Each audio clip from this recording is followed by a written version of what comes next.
Welcome student, स्वागत है आपका मेरे चैनल पर। आज हम गुजरात बोर्ड क्लास 11 इकोनॉमिक्स उसका चैप्टर है 3 डिमांड, उसके पार्ट 1 के यहाँ पे डिस्कशन करने वाले हैं। ओके, तो डायरेक्टली हम स्टार्ट करते हैं। फर्स्ट स्लाइड में यहाँ पे डिमांड की डेफिनेशन आ रही है कि डिमांड जो है एक कमोडिटी की क्वांटिटी बताती है जो बायर यहाँ पे उसको खरीद पाए, वो डिज़ायर रहे और उसको खरीदने के लिए उसके बाद पैसे होने चाहिए और उसी टाइम पे पर्टिकुलर पॉइंट ऑफ टाइम पे वो उसको खरीद पाए, ऐसा भी होना चाहिए। तो इस तरह से हम कह सकते हैं डिमांड जो है 5 फैक्टर पे डिपेंड करती है। यहाँ पे desire, willingness to buy, ability to buy and particular price and particular point of time. तो ये 5 चीज़ें के ऊपर डिमांड जो है वो डिपेंड करती है। नेक्स्ट स्लाइड में आ रहा है फैक्टर अफेक्टिंग डिमांड या तो डिटर्मिनेंट्स ऑफ डिमांड। तो उसमें हम यहाँ पे प्राइस जो एक मेन फैक्टर है उसका और फैक्टर अदर देन प्राइस, ये दोनों के बारे में यहाँ पे डिस्कशन करेंगे। तो पहला आ रहा है फैक्टर प्राइस ऑफ कमोडिटी या तो सर्विस। प्राइस जो है उसका मेन फैक्टर है। प्राइस और डिमांड का रिलेशन उल्टा है। जैसे कि प्राइस बढ़ेगी तो यहाँ पे लिखा हुआ है कि जो है डिमांड क्या होगा, डिक्रीज होगी, और प्राइस मानो कि गिरेगी तो यहाँ पे कंज्यूमर ज़्यादा खरीदेगा, मतलब कि डिमांड एक्सपांड होगी। दोनों के बीच में जो है रिलेशन उल्टा है, वो हमें याद रखना है।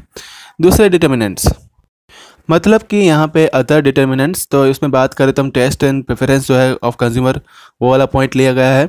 इसमें ये बताया गया है कि डिमांड जो है वो कंज्यूमर के टेस्ट और जो क्या बोलते हैं प्रेफरेंस, मतलब कि जो उसकी चॉइस क्या है, उसकी पसंदगी क्या है, उस पर डिपेंड करती है। यहाँ पे उसकी लाइक क्या है, डिसलाइक क्या है, वो देखा जाता है। और वो चीज़ जो है पर्सन यहाँ पे, जैसे कि यहाँ पे एक एग्जांपल देके बता रहे हैं कि किसी पर्सन को रीडिंग का शौक़ है तो वो जो है रीडिंग के ज़्यादा बुक खरीदेगा। यंग एज पे पर्सन को स्टोरी बुक पढ़ने का शौक़ है तो वो एडोलेसेंस के टाइम पे वो स्टोरी बुक रीड करेगा, और जो ओल्ड एज मतलब जब वो बूढ़ा हो जाएगा तब वो स्पिरिचुअल बुक रीड करेगा। तो हम कह सकते हैं कि हर एक एज पे इंसान की जो यहाँ पे डिमांड है वो चेंज होती रहती है, जैसे यहाँ पे एज के हिसाब से बुक वो पसंद कर रहा है। नेक्स्ट पॉइंट यहाँ पे आ रहा है इनकम ऑफ कंज्यूमर। तो यहाँ पे कोई भी कंज्यूमर की इनकम जब बढ़ती है तो उसकी डिमांड भी बढ़ेगी, वो ज़्यादा चीज़ खरीदेगा। अगर उसकी इनकम कम हो जाती है तो उसकी डिमांड भी कम हो जाएगी, वो कम चीज़ खरीदेगा। लेकिन थोड़े गुड्स ऐसे होते हैं मार्केट में जिसके ऊपर ये जो रिलेशनशिप है वो डायरेक्टली इफेक्ट नहीं करती है, मतलब कि उसमें ऐसा होगा कि इनकम बढ़ेगी तो यहाँ पे डिमांड कम हो जाएगी, मतलब उल्टा रिलेशन देखने को मिलता है। ऐसे गुड्स को बोलते हैं इंफीरियर गुड्स। ये जो है उसमें उसको एक्सेप्शन, मतलब कि उसको बाकात रखा गया है। ऐसे गुड्स का एक पूरा लिस्ट है जिसके बारे में आगे हम डिस्कशन करेंगे।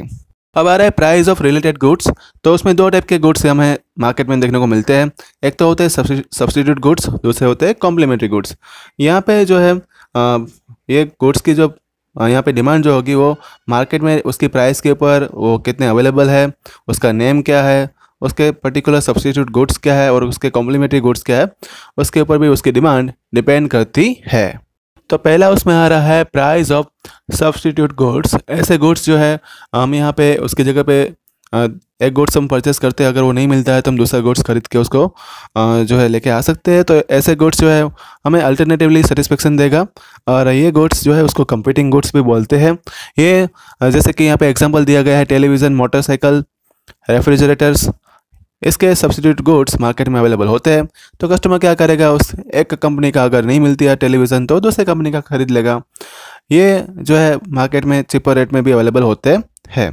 तो हम कह सकते हैं कि अगर ऐसे गुड्स की जो डिमांड है अगर गिरती है तो उनकी प्राइस भी अपने आप कम हो जाएगी। नेक्स्ट यहाँ पे पॉइंट आ रहा है प्राइस ऑफ कॉम्प्लीमेंट्री गुड्स। तो ये ऐसे गुड्स होते हैं जिसमें हम साथ में उसको कंज्यूम करेंगे 2-3 गुड्स को, और एक गुड्स जो है वो दूसरे के बिना कंज्यूम नहीं हो पाएगा, और ये इसी तरह से हमारे नीड्स को सेटिस्फाई करता है। जैसे कि मोबाइल फ़ोन और SIM card, air conditioner, electricity, ये उसके एग्जांपल है। इसमें मानो कि किसी एक गुड्स की प्राइस राइज होती है तो दूसरे गुड्स की डिमांड कम हो सकती है, या तो दोनों गुड्स की डिमांड एक साथ जो है प्राइस राइज होने से कम हो सकती है। और इसलिए हम कह सकते हैं कि यहाँ पे जो डिमांड और ऐसी कॉम्प्लीमेंट्री गुड्स का जो रिलेशन है वो उल्टा देखने को मिलेगा। फिर है expectation about the future prices. Next topic उसमें आ रहा है expectation about the future prices. यहाँ पे जो इंडिविजुअल का एक्सपेक्टेशन जो रहता है फ्यूचर प्राइसिंग के रिगार्डिंग, वो भी डिमांड को अफेक्ट करता है। मानो कि कोई कंज्यूमर को पता चल गया कि कोई भी गुड्स की प्राइस फ्यूचर में बढ़ने वाली है, तो ऐसा हो सकता है कि वो अभी से उसी गुड्स को अपने घर पे ला के रख दे, मतलब कि करंट पीरियड में वो ज़्यादा गुड्स खरीद लेगा तो ये भी एक चीज़ रहती है कि फ्यूचर प्राइसेस अगर पता चलती है तो डिमांड जो है वो राइज होगी। नेक्स्ट टॉपिक उसमें आ रहा है size and demographic profile of population. यहाँ पे ये जो चीज़ भी डिमांड के ऊपर अफेक्ट करता है। टोटल पॉपुलेशन किसी कंट्री की अगर ज़्यादा होगी तो वहाँ पे टोटल मार्केट डिमांड भी ज़्यादा होगी, और यहाँ पे पर्टिकुलर एज ग्रुप जो है उसके लिए पर्टिकुलर जो गुड्स होंगे उसकी डिमांड जो मार्केट में रहती है वो ज़्यादा होने के चांसेस रहते हैं, क्योंकि वहाँ पे जो है लोग ज़्यादा है तो डिमांड भी ज़्यादा रहेगी। अब आ रहा है डिमांड फंक्शन। तो यहाँ पे cause effect relationship between the variables जो है वो एक फंक्शन के द्वारा बताया गया है कि डिमांड जो है वो कौन से वेरिएबल पे डिपेंड करती है। तो यहाँ पे लिखा हुआ है सभी की डिमांड जो है वो पी एक्स मतलब price of commodity, P Y मतलब price of related commodity, P expectation regarding future price, T मतलब taste and preference of consumer, Y मतलब कंज्यूमर इनकम, यू मतलब अदर फैक्टर्स। तो इस तरह से हम एक डिमांड फंक्शन बना के भी जो है उसका रिलेशन यहाँ पे बता सकते हैं। यू जो यहाँ पे बताया गया है वो ये शो करता है कि इकोनॉमिक स्टडी जो है वो प्राइस और डिमांड के बीच में जो है जो रिलेशनशिप है वो यहाँ पे इस्टेब्लिश कैसे होती है उसकी एक स्टडी है। और इस टाइम पे हमें बाकी जो दूसरे डिटर्मिनेंट्स जो हो गए मतलब प्राइस के अलावा उनको भी फाइंड करना होगा। अब इसमें नेक्स्ट टॉपिक आ रहा है लॉ ऑफ डिमांड। तो लॉ ऑफ डिमांड में क्या है कि एक रिलेशनशिप जो है प्राइस एंड डिमांड के बीच में वो दूसरे डिटर्मिनेंट्स को कांस्टेंट रख के हम फाइंड करेंगे, उसी को बोलते हैं लॉ ऑफ डिमांड। यहाँ पे प्राइस जो है कॉज वेरिएबल है और डिमांड जो है वो इफेक्ट वेरिएबल है। प्रोफेसर अल्फ्रेड मार्शल ने यहाँ पे डिमांड के बारे में जो ये लॉ ऑफ डिमांड है उसने एक्सप्लेन किया था, और उसने बताया था कि जब दूसरे फैक्टर्स जो है प्राइस के अलावा अगर वो अनचेंज रह गए मतलब कि कांस्टेंट रह गए और प्राइस जो है वो गुड्स की गिरेगी मतलब फॉल होगी तो डिमांड एक्सपांड होगा, और प्राइस जो है वो राइज होगी तो डिमांड कॉन्ट्रैक्ट होगी।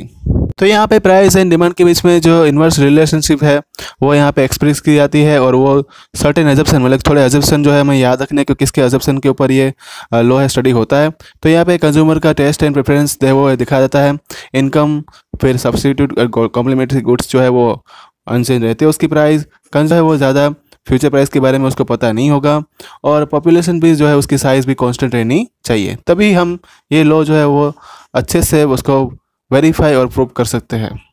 अब यहाँ पे आ रहा है डिमांड शेड्यूल। तो यहाँ पे जो कंज्यूमर जो होता है उसका विलिंगनेस मतलब कि वो कितना खरीद सकता है कोई भी चीज़ को यहाँ पे क्वांटिटी में, जब अलग अलग प्राइस दी होगी तब उसकी डिमांड किस तरह से बदलती है उसका एक ग्राफ बनाया गया है टेबल के द्वारा। तो टेबल में देखो हम यहाँ पे प्राइस जो है कम होती जा रही है और डिमांड जो है वो बढ़ती जा रही है। अगर उसका यहाँ पे ग्राफ शो करेंगे तो यहाँ पे जिस तरह ग्राफ दिखाई दे रहा है वैसे हम यहाँ पे बना सकते हैं और उसके सभी पॉइंट को हम लोकेट कर सकते हैं। तो इसका स्लोप जो है वो नेगेटिव दिखाई दे रहा है, और प्राइस जैसे यहाँ पे कम होती जा रही है वैसे डिमांड तो बढ़ती जा रही है लेकिन वो स्लोप जो है नेगेटिव जा रहा है।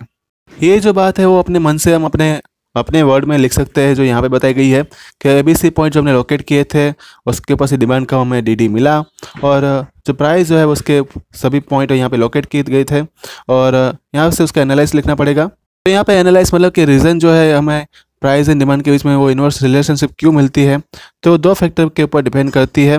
जो होता है पहला फैक्टर उसमें आएगा इनकम इफेक्ट और दूसरा आएगा सब्स्टिट्यूशन इफेक्ट। अब नेक्स्ट टॉपिक आ रहा है इनकम इफेक्ट। तो इनकम इफेक्ट में ऐसा होगा कि कंज्यूमर जो है यहाँ पे जो गुड्स खरीद रहा है, मानो कि उसकी प्राइस जो है वो कांस्टेंट रहती है और खुद की इनकम बढ़ती है, तो सीधी बात होगी कि कंज्यूमर ज़्यादा गुड्स खरीद पाएगा और डिमांड भी उसकी बढ़ेगी क्योंकि वो ज़्यादा चीज़ ले पाएगा। अब यहाँ पे एक इंफीरियर गुड्स का एग्जांपल दिया हुआ है। तो इंफीरियर गुड्स में ऐसा होगा कि जो रिलेशनशिप देखने को मिलती है वो प्राइस एंड में उल्टी देखने को मिलती है। जैसे कि 1 लीटर मिल्क का पाउच था, उसका प्राइस था 50 रुपये, तब कंज्यूमर एक ही खरीद रहा था, लेकिन जैसे ही वो पाउच का प्राइस 10 रुपीज़ हो गया तो वो 5 ऐसे पाउच खरीदने लगा। तो इस तरह के इफ़ेक्ट जो है वो देखने को मिलती है। जो यहाँ पे इंफीरियर गुड्स थे उसमें नेगेटिव इनकम इफेक्ट देखने को मिली, क्योंकि यहाँ पे जैसे ही इंफीरियर गुड्स के प्राइस कम हुई थी तो डिमांड जो है बढ़ गई थी, तो ये नेगेटिव इनकम इफेक्ट देखने को मिली। तो हम कह सकते हैं यहाँ पे कि नॉर्मल गुड्स जो हो गए उसमें पॉजिटिव इनकम इफेक्ट देखने को मिलेगी क्योंकि दोनों ही यहाँ पे डिमांड एंड प्राइस दोनों ही बढ़ेंगे। इंफीरियर गुड्स हो गए उसमें नेगेटिव इनकम इफेक्ट देखने को मिलेगी क्योंकि उसमें प्राइस राइज होगी तो डिमांड फॉल होगी। अब आ रहा है टॉपिक यहाँ पे सब्स्टिट्यूशन इफेक्ट। तो यहाँ पे कोई भी गुड्स जो है उसकी प्राइस जो है वो गिरती है उसके सब्स्टिट्यूट के कंपैरिजन में, तो कंज्यूमर को ऐसा लगता है कि वो सब्स्टिट्यूट गुड्स के कंपैरिजन में ज़्यादा ही खरीदेगा और उसकी डिमांड जो है वो बढ़ेगी। उसको बोलते हैं यहाँ पे सब्स्टिट्यूट इफेक्ट। जैसे कि यहाँ पे दो अलग अलग वैरायटी के पेंट होते हैं, एक डेनिम पेंट और रेगुलर पेंट होता है। कस्टमर देखता है कि डेनिम पेंट के दाम जो है वो उतने के उतने हैं, लेकिन उसके रेगुलर पेंट के दाम कम हो रहे हैं, तो यहाँ पे कंज्यूमर जो है वो ज़्यादा ही जो है क्या करेगा, अपने रेगुलर पेंट जो है वो उसको खरीदेगा और उसकी डिमांड जो है वो रेगुलर पेंट के टुवर्ड्स में बढ़ेगी। अब आ रहा है नेक्स्ट टॉपिक, जो इंपॉर्टेंट टॉपिक है, exception to the law of demand.